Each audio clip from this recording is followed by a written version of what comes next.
everyone, TeriGigi here. I thought today I would jump on and just do some random life hacks.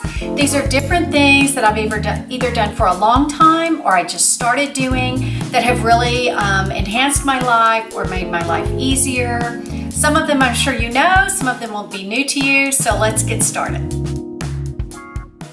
One of the things that I have started doing since I had two places to live and we had been buying so many things for the beach house, and I was just crazy. I was a crazy person because it was just Lowe's, Home Depot, Target, you know what I mean?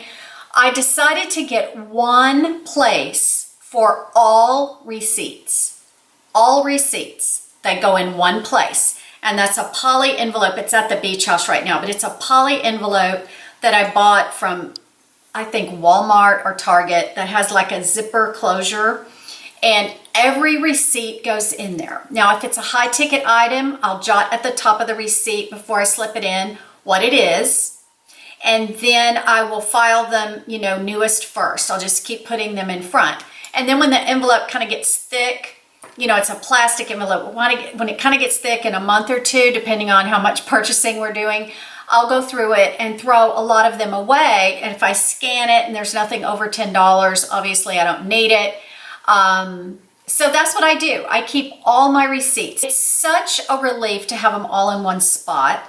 And when I'm going to return things, I'll go through and find the exact receipt, or I'll throw the whole thing in my purse. Or if I'm doing a lot of buying and shopping, I keep the poly envelope in my purse all the time. So I always have it with me. Now, I will do a separate little envelope for Christmas so that I have receipts for people if they want to change something. I always have a Christmas receipt little envelope that I keep in my purse during the holidays. Another thing to do that makes your life easier, clean out your purse after you've gone shopping. If you don't have a receipt thing in there, when you get home, just dig through, make sure you get all the loose paper. I can't stand loose papers in my purse, so I take them and I file them as soon as I get home. Get ready for bed early. I can't tell you what a difference this has made in my life since I started doing it. Here's how things would go. Scott gets home, I make dinner, we eat dinner, do the dishes, and then we just crash on the couch because his favorite thing to do in the evenings is watch TV. So I usually have a magazine or I'm doing something else, but we sit on the couch and then we sit there till time to go to bed. Not that we have a certain time, but just when we decide, let's go to bed now. And isn't it great not to have children in the house? I mean, you do whatever you want, whenever you want. It's a good thing. So anyway, so then what? I'm so tired by the time we get up to go to bed that all I want to do is brush my teeth and swipe a makeup wipe across my face and get in bed because I'm tired, okay? So what I started doing is once we do the dishes, I call it the kitchen is closed. We turn the light and everything out in the kitchen before he'll go sit down and start, surfing for whatever we're going to watch that night. And if something's about to start, he'll push pause.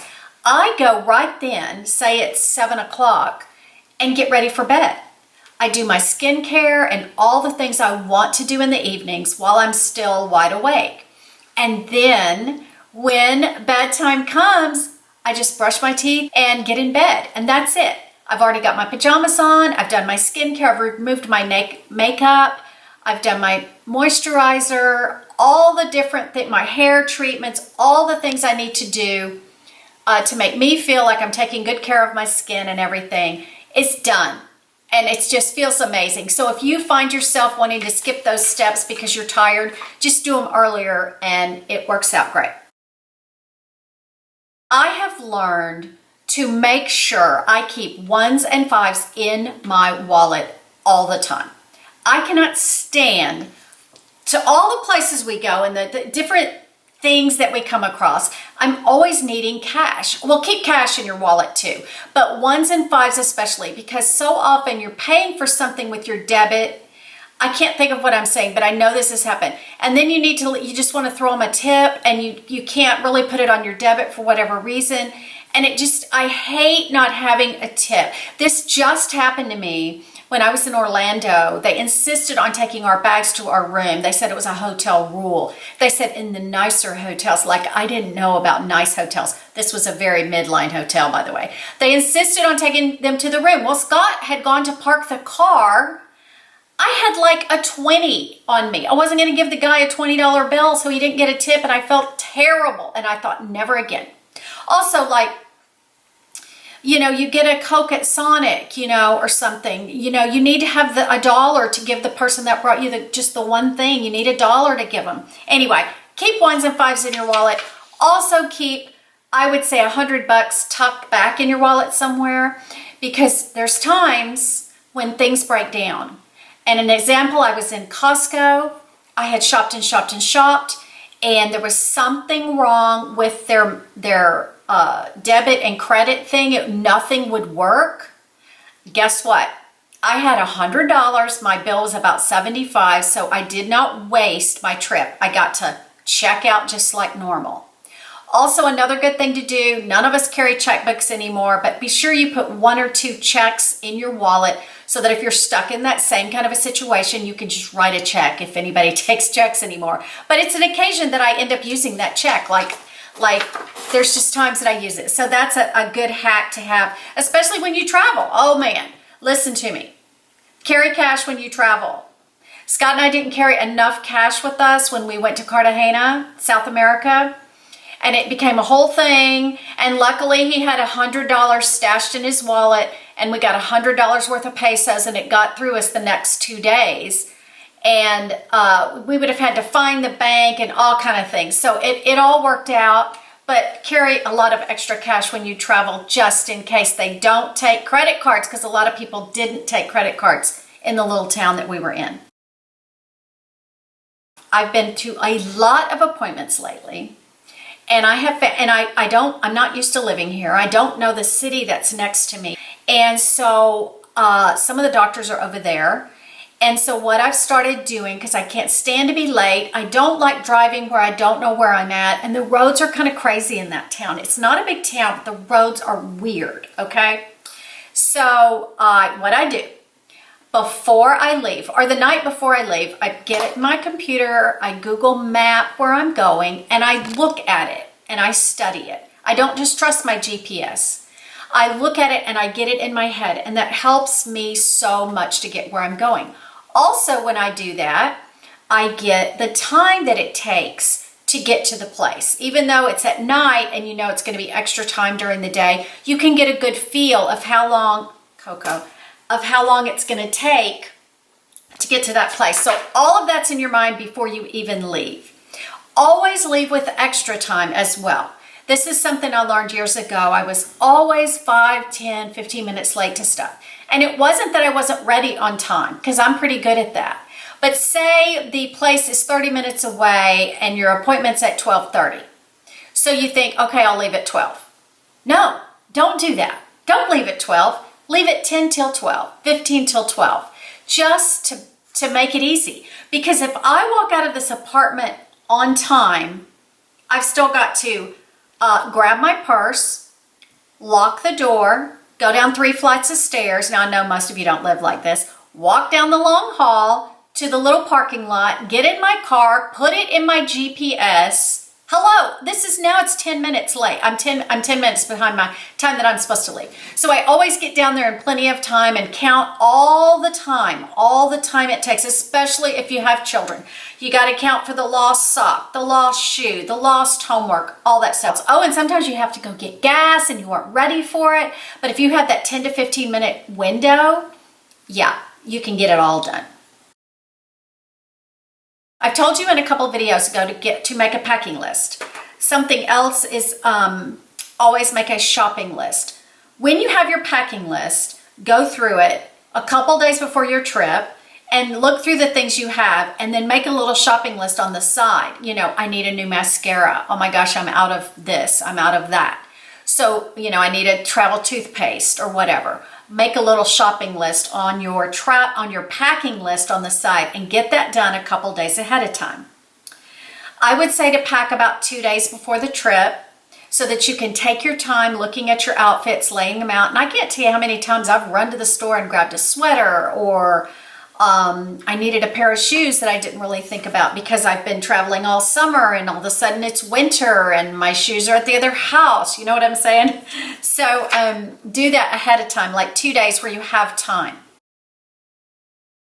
Before you leave on a trip, here are the steps you need to take to make coming home from your trip 99% better than normal. Number one, clean out your fridge, get everything out of there that could go bad, or stick it in the freezer if you haven't opened it yet and it can be frozen. Look through your pantry really quick, make sure there's nothing there that, is the bread one day from going moldy. Throw that away. Take care of your kitchen before you leave. Another thing, obviously, is clean your house to perfection. Really clean it, like practically vacuum yourself out of the house when you leave. And then when you come back, you can't believe how amazing it is to walk into a beautifully clean home. Something else that I just read in my Real Simple magazine, have a freezer meal ready for the night that you're going to get home.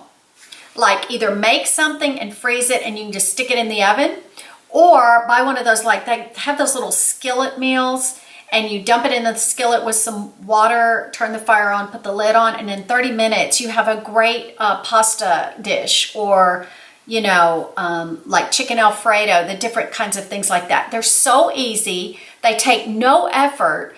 And then you and your family can have a hot meal when you come home and just relax before starting life again the following day.